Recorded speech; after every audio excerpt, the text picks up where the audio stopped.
기도드립니다. 아멘. 성도들은 어떤 문제를 만날 때에 기도해야지라는 생각을 합니다.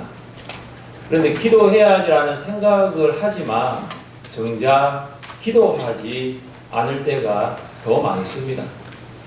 성도들은 기도를 이야기하면서 기도는 영혼의 호흡이다라고 말합니다.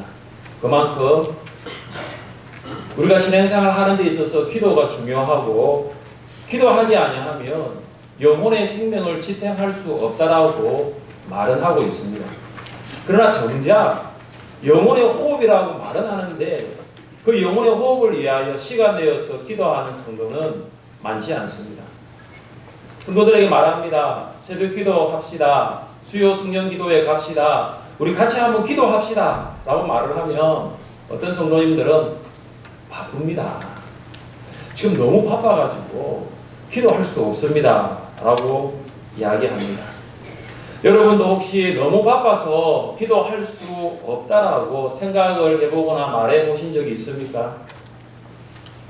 너무 바쁘다면 무엇 때문에 바쁜지를 한번 돌아보셔야 됩니다. 기도할 시간은 없어도 밥 먹을 시간은 있습니다. 기도할 시간은 없어도 잠잘 시간은 있습니다. 기도할 시간은 없어도 신문 읽고 뉴스 보고 시민생활 심지어 스마트폰 할 시간은 있습니다. 그런데 정말로 기도해야 할 때에는 보면 밥 먹지 않고 금식하며 기도합니다. 정말로 내가 기도해야 되겠다고 하면은 잠자지 않고 철야 밤새워 기도하는 것입니다. 우리는 너무 바빠 기도할 시간이 없다라고 합니다. 여러분 정말 바쁩니까? 무엇이 그렇게 여러분을 바쁘게 만들고 있습니까? 성도는 바쁘기 때문에 기도를 할 수 없다라고 말하는 자가 아니라 바쁘기 때문에 더 기도해야 한다라고 말해야 하는 사람인 줄 믿으시기를 바랍니다. 여러분 정말 기도하고 있습니까? 기도에 힘쓰고 있습니까? 예루살렘을 떠나지 말고 성령을 기다리라는 명령을 받은 제자들은 다시 예루살렘으로 돌아왔습니다. 제자들은 예루살렘 성 안으로 들어가서 그들이 머물렀던 다락방으로 올라갔습니다.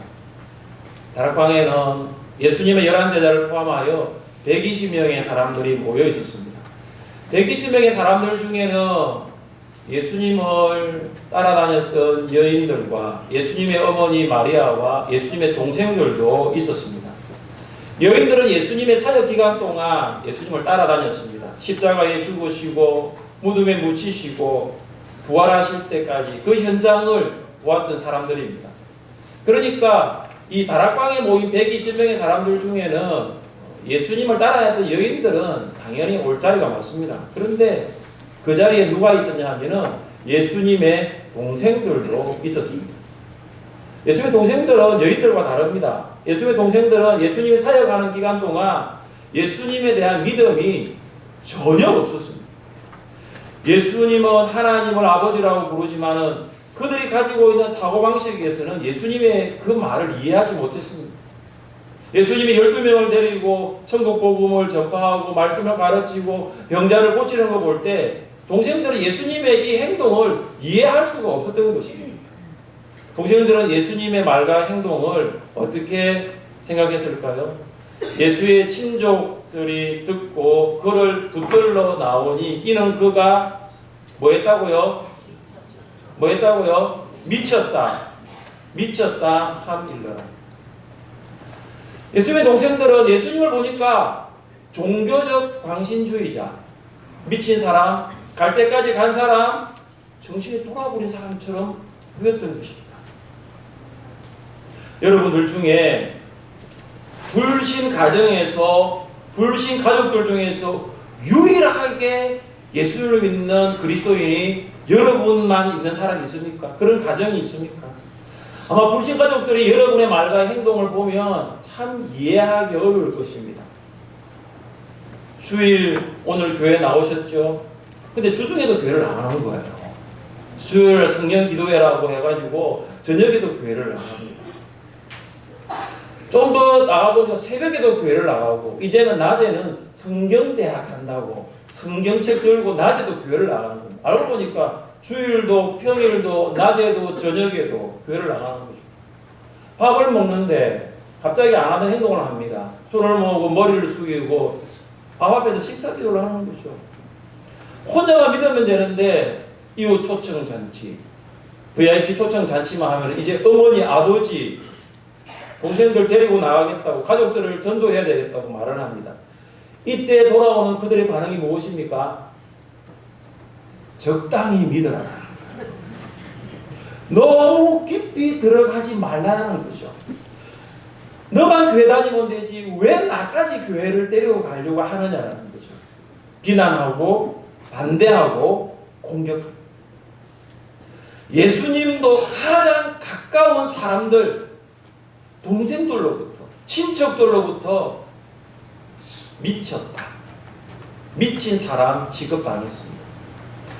예수님을 믿을 때 누군가로부터 미친 사람이라는 말을 듣지 아니하면 제대로 믿는 것이 아닐 수 있다는 것 아십니까? 예수님을 믿으려고 하면 미쳐야 하는 거예요. 예수께 미쳐야지 복음을 전할 수 있는 거예요. 이웃에게, 불신 가족들에게, VIP들에게 예수님을 전가할 수 있는 것입니다.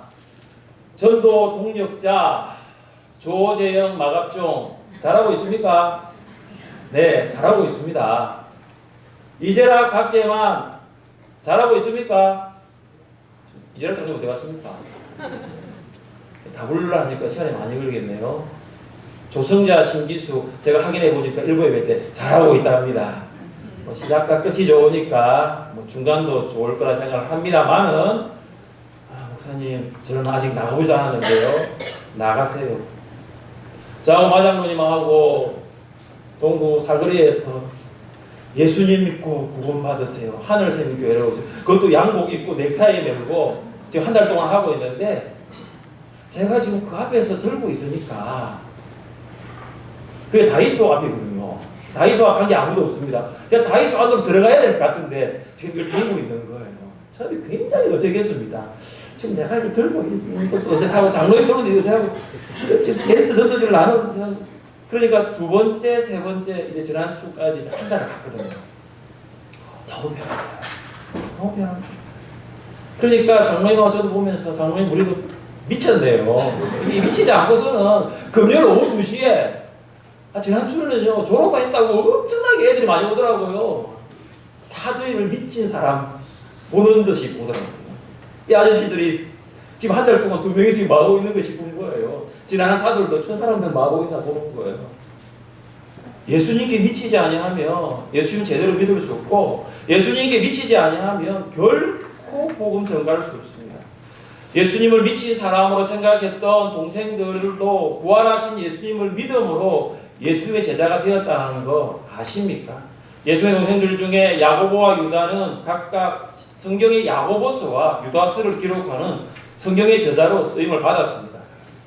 가족들 중에 유일하게 예수님을 믿고 있는 성도들은 불신 가족을 주님께로 인도할 수 있는 놀라운 은혜가 함께할 수 있기를 축복합니다.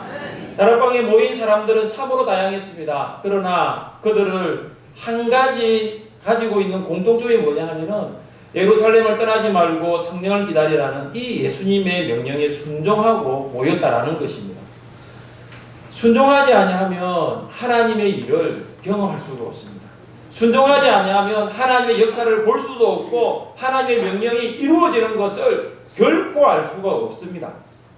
다락방에 모인 사람들 무엇을 했을까요? 우리 14절 말씀을 같이 한번 읽어봅니다. 14절입니다. 여자들과 예수의 어머니 마리아와 예수의 아우들과 더불어 마음을 같이하여 오로지 기도에 힘쓰더라. 그들은 마음을 같이하여 오로지 기도에 힘썼습니다.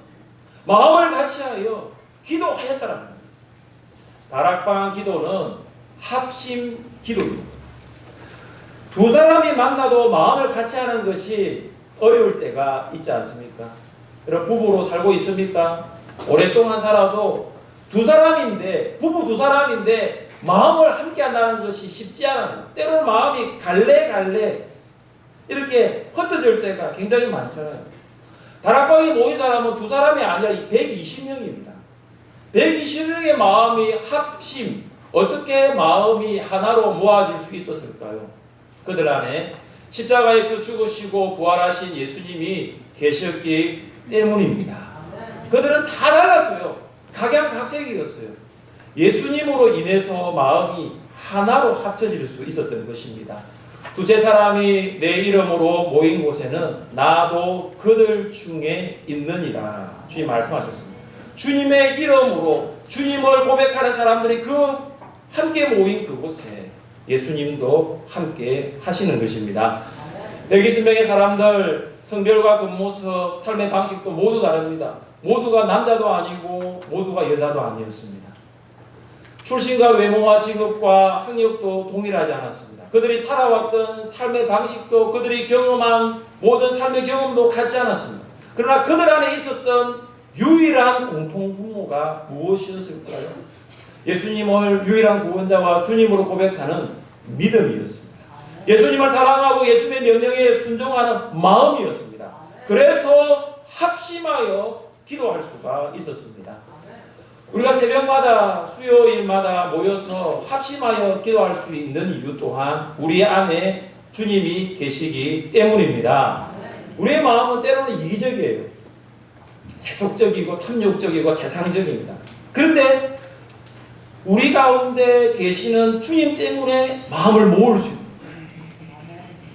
주일 예배 설교를 마치고 많은 성도들이 찬양하고 기도할 수 있는 것 또한 주님이 우리 예배 가운데 계시기 때문입니다. 마음을 모아 합심하여 기도하면 기적이 일어나요. 마음을 모아 합심하여 기도하면 상상할 수 없는 놀라운 일이 일어나는 거예요. 물이 흐르듯 기도를 유창하게 잘하지 못해도 괜찮습니다. 교회 처음 오신 분들 기도하는데 어떻게 기도해야 될지 몰라요. 하나님 아버지 불러놓고 그 다음 무엇으로 기도해야 될지 몰라요. 단어가 생각나지 않고 기도문이 매끄럽지 않아도 큰 문제가 되지 않습니다. 마음만 모을 수 있다면, 마음만 합심할 수 있다면 그 가운데 놀라운 역사가 일어나는 줄 믿으시기를 바랍니다. 다락방 기도는 합심 기도이면서 전심 기도였습니다. 오로지 기도에 힘썼습니다. 기도에 힘썼다는 것은 기도에 헌신한다, 기도에 전념한다는 말입니다. 전심전력이었습니다. 우리 기도할 때 딴 생각할 때가 있잖아요. 기도할 때 잡념이 들어올 때가 있잖아요. 그 기도는 전심기도가 아니에요. 기도할 때 기도에 집중하는 거예요. 다른 생각, 딴 생각, 잡념이 들어오지 못하도록 기도에 집중하는 거예요. 그게 전심기도예요. 전심기도하면 기도를 계속할 수 있습니다. 전심기도하면 기도가 길어질 수 있어요. 여러분 기도를 시작해야 되는데 30초, 3분 채 못 넘는 이유는 뭐냐면 전심기도가 안 되기 때문이에요. 여러분의 마음을 쏟아보세요. 여러분의 마음을 기도에 집중해 보세요. 기도가 됩니다. 마음을 기도에 헌신하지 아니하면은 결국 그 마음은 세상을 향하게 되고 사람을 향하게 되는 거예요. 기도에 마음을 쏟지 아니하면 그 마음은 세상의 근심, 걱정에 집중하게 되는 것입니다. 예수님께서 겟세마네 동산에서 땀이 피가 되도록 기도하신 것은 전심기도였습니다. 여러분 피는 생명이잖아요. 생명 걸고 기도한 거예요. 목숨 걸고 기도한 거예요. 아버지 앞에 십자가를 지시기 전에 온 생명 다하여 집중하여 기도하시는 거예요. 예수님과 다락방에 모인 사람들과 우리와의 차이점이 뭔지 아세요? 우리는 그렇게 기도하지 않는다. 우리는 전심에서 기도하지 않아요. 집중해서 생명 걸고 목숨 걸고 기도하지 않는 거예요. 그게 문제입니다. 그러니까 기도의 역사가 없어요. 기도의 응답이 없어요. 내 삶에 어떠한 기적도 일어나지 않아요. 사랑하는 성도 여러분, 마음을 다하십시오. 한 마음으로 기도하십시오. 생명 걸고 전심으로 기도할 수 있기를 주님의 이름으로 축복합니다. 우리가 합심하여 기도하고 우리가 전심으로 기도하면 놀라운 일이 일어납니다. 첫째, 우리는 기도할 때 말씀이 역사하는 것을 경험할 수 있습니다. 다락방 기도가 계속되고 있었습니다. 120명의 합심해서 전심으로 기도했습니다. 그때 베드로가 갑자기 기도하는 자리에서 일어나 말하기 시작합니다. 16절 말씀입니다. 같이 한번 읽겠습니다. 16절입니다. 형제들아, 성령이 다윗의 입을 통하여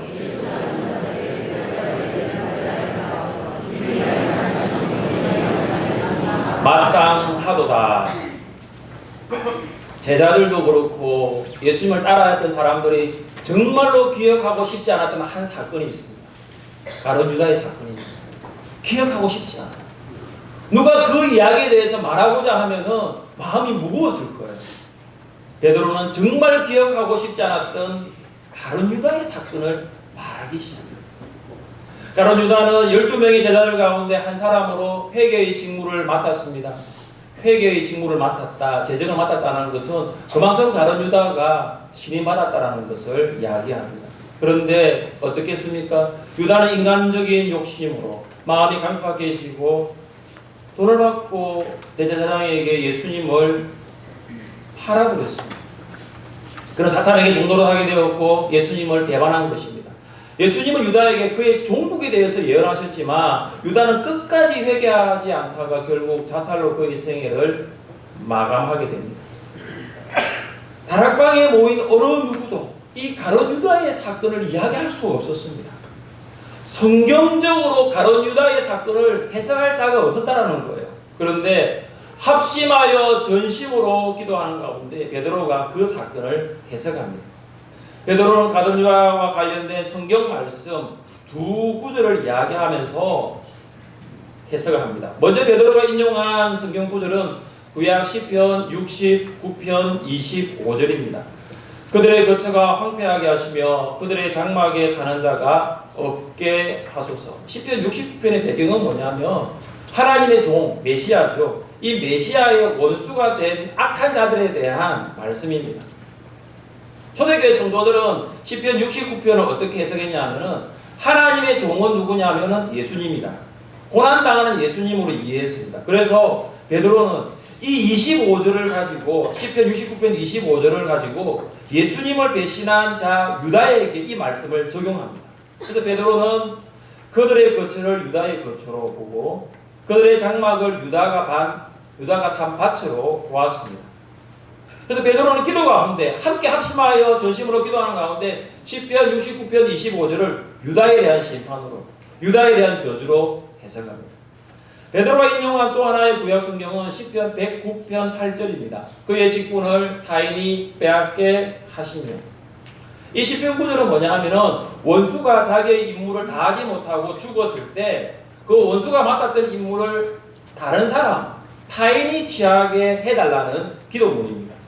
베드로는 이 기도를 유다에게 적용시킵니다. 그래서 유다를 대신할 사람을 세우자라는 결정적인 구절이 바로 시편 109편 8절입니다. 베드로가 기도하는 가운데 갑자기 일어나서 가룟 유다의 이야기부터 시작하여 유다를 대신할 다른 사도를 선출하고자 합니다.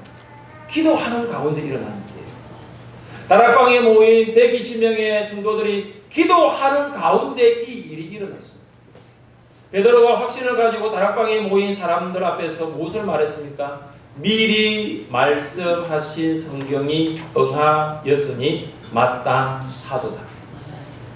여러분 구약 성경은 39권이고 시편은 150편입니다. 그런데 베드로가 이처럼 많은 구약의 말씀 가운데 시편의 말씀 가운데 두 구절을 가지고 가룟 유다의 사건에 적용할 수 있었던 것은 결코 그의 개인적인 능력이 아니었습니다. 이것은 기도 가운데 깨닫게 하시는 성령의 역사입니다. 우리는 기도를 통하여 우리 삶 속에서도 말씀이 역사한다. 말씀이 성취된다. 말씀이 일한다는 것을 경험할 수 있어요. 여러분 성경은 단순한 책이 아니에요. 성경은 기록된 하나님의 말씀입니다. 수고 말씀이 아니에요. 하나님이 살아계시기 때문에 성경 말씀도 살아야 돼요. 성경은 역사하는 역동성을 지니고 있습니다. 그래서 이 성경은 사람의 사고와 행동을 움직이게 하고 삶을 변화시키는 자리까지 나아가도록 만듭니다. 우리 함께 말씀을 읽어보겠습니다. 하나님의 말씀은 살아있고 활력이 있어 좌우의 날선 어떤 것보다도 예리하여 콩과 영과 및 관절과 골수를 찔러 쪼개기까지 하며 또 마음의 생각과 뜻을 판단하나니. 아멘. 하나님의 말씀은 살아 있습니다. 움직입니다. 역사합니다. 삶을 변화시킵니다. 여러분 그런 경험이 있습니까? 저는 원하는 것은 이 예배 시간에 나온 여러분들이 하나님의 말씀이 정말로 살아있다. 움직이는구나. 내 삶에 역사하는구나. 나를 바꾸는 말씀이구나. 그것을 경험할 수 있기를 바랍니다. 그렇게 될 때에 여러분들의 자녀 안에 말씀이 살아있고 움직이고 역사하고 자녀들의 삶이 변화되기를 위하여 기도하기 시작할 수 있는 거예요.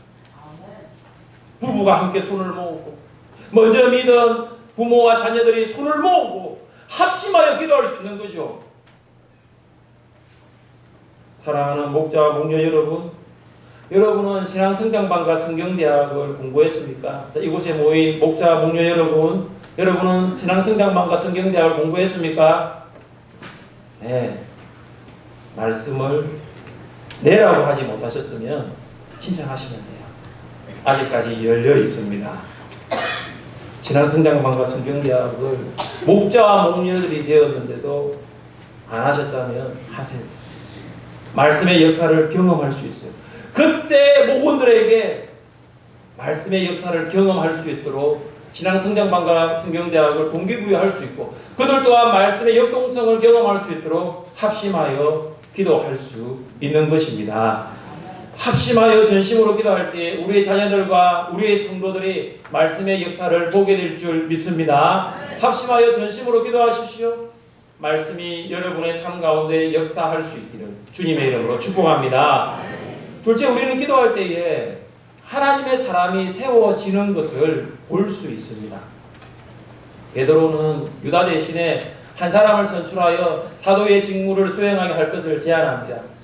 어떤 사람이 사도가 될 수 있습니까? 세례 요한 때부터 예수님의 성천 때까지, 그러니까 예수님의 공생의 기간 동안 사도들과 함께 했던 사람이 사도될 자격이 있는 거예요.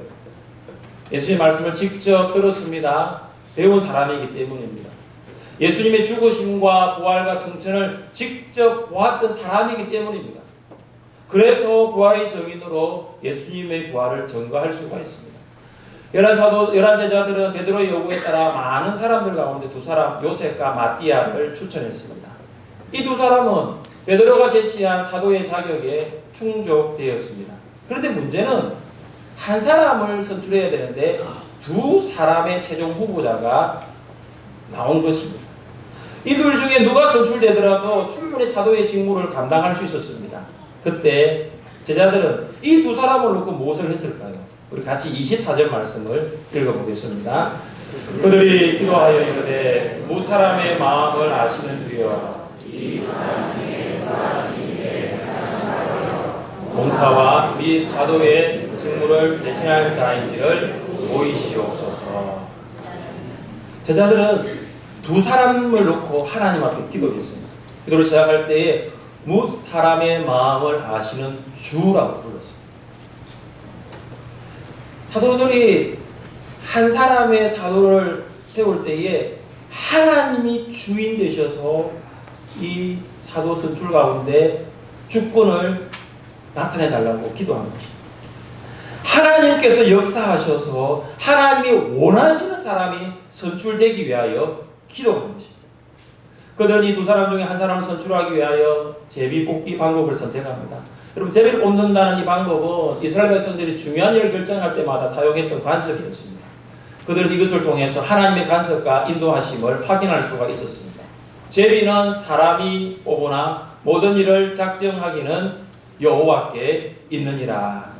제자들은 제비를 뽑았고 결국 마띠아가 사도로 세워졌습니다. 잘 보십시오. 하나님의 사람을 세우는데 이해관계가 있습니까? 120명 중에 마띠아를 좋아하는 사람도 있고 요셉을 좋아하는 사람도 있을 거예요. 인간적인 이해관계도 인간적인 방법, 편법 사용하지 않는 거예요. 인간적인 생각, 방법 다 내려놓고 그들이 한 일은 오직 합심한 기도함으로 하나님의 사람을 세우기를 원했습니다. 인사가 만사라는 말이 있죠. 좋은 인재를 잘 뽑아서 적재적소에 배치하면 모든 일이 잘 풀린다라는 것입니다. 그만큼 사람이 중요하다는 말이죠. 교회도 마찬가지입니다. 교회도 사람을 잘 세워야 합니다. 그러나 중요한 것은 뭐냐? 세상과 교회가 다른 이유는 세상은 청문회도 하고 최종 입후보자에 대해서 여러 가지 검증을 하지만 교회는 기도해야 한다.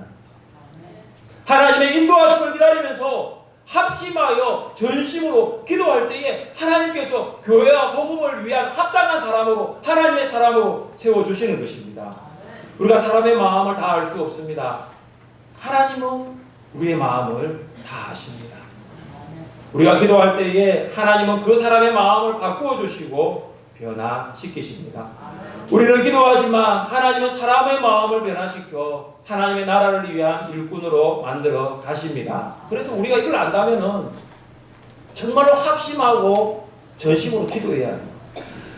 변화될 가능성이 없는 사람들이 주변에 있잖아요. 우리가 기도하고 있는 VIP들, 우리가 기도하고 있는 우리 가정의 부모님, 자녀들 변화될 가능성이 전혀 없잖아요. 그러나 우리가 기도할 때 하나님이 그 사람을 반드시 변화시켜 가십니다. 여러분의 자녀들이 어릴 때 교회 나왔습니까? 근데 지금은 나오지 않습니까? 여러분의 모건들이 처음에는 신앙생활을 했지만 지금은 주일 예배도 목장 모임도 나오지 않습니까? 합심하여 기도해 보십시오. 목자와 목녀가 함께 모여서 성도와 성도가 함께 모여서 남편과 아내가 함께 모여서 그들을 위해서 기도해 보십시오. 하나님께서 그들을 하나님의 사람으로 세워 주십니다. 어거스틴은 17살 때 고향을 떠납니다. 큰 도시로 가게 되는데 그곳에서 10여 년 이상 이름도 모르는 낯선 여자와 동거하면서 가장 세속적인 삶을 살게 됩니다. 뿐만 아닙니다. 만이교라는 이단에 빠집니다. 그래서 기독교 신앙, 믿음을 완전히 버리게 됩니다. 28살 때에는 어머니에게 거짓말합니다. 더 큰 세상에서 출세하기를 원한다면서 가장 큰 도시였던 영원한 도시 로마로 갑니다. 어거스틴은 점점 신앙에서 떠나게 되고 세속적인 사람으로 변해만 갔습니다. 그런데 그가 31살에 주님께로 돌아옵니다. 모든 걸 다 정리하고 31살에 다시 돌아와 믿음을 회복합니다. 그때 그가 이런 고백을 했습니다. 그것은 어머니의 기도 때문입니다. 나는 이 사실을 내가 다시 믿음을 회복하고 주님 앞에 돌아온 이 사실을 주저없이 인정합니다. 그것은 어머니의 기도 때문입니다. 어거스틴은 사도 바울 이후에 기독교에서 교회와 신학, 서양 철학사와 세계사의 어느 누구도 되풀이할 수 없는 족적을 남긴 인물이 되었습니다. 우리도 합심하여 전심으로 기도할 때에 하나님이 한 사람을 교회와 복음을 위한 하나님의 사람으로 합당한 사람으로 세우십니다. 합심하여 전심으로 기도하는 사람이 바로 여러분이시기를 바랍니다. 여러분의 기도가 사람을 세웁니다. 여러분의 기도가 다음 세대를 살립니다. 여러분의 기도가 VIP를 하나님의 사람으로 온전하게 만들어 갑니다. 합심하여 전심으로 기도하여 말씀이 역사하는 것과 사람이 하나님의 사람으로 세워지는 것을 볼 수 있기를 주님의 이름으로 축복합니다. 이 자리에서 일어나셔서 함께 찬양하겠습니다. 나의 기도하는 것보다 더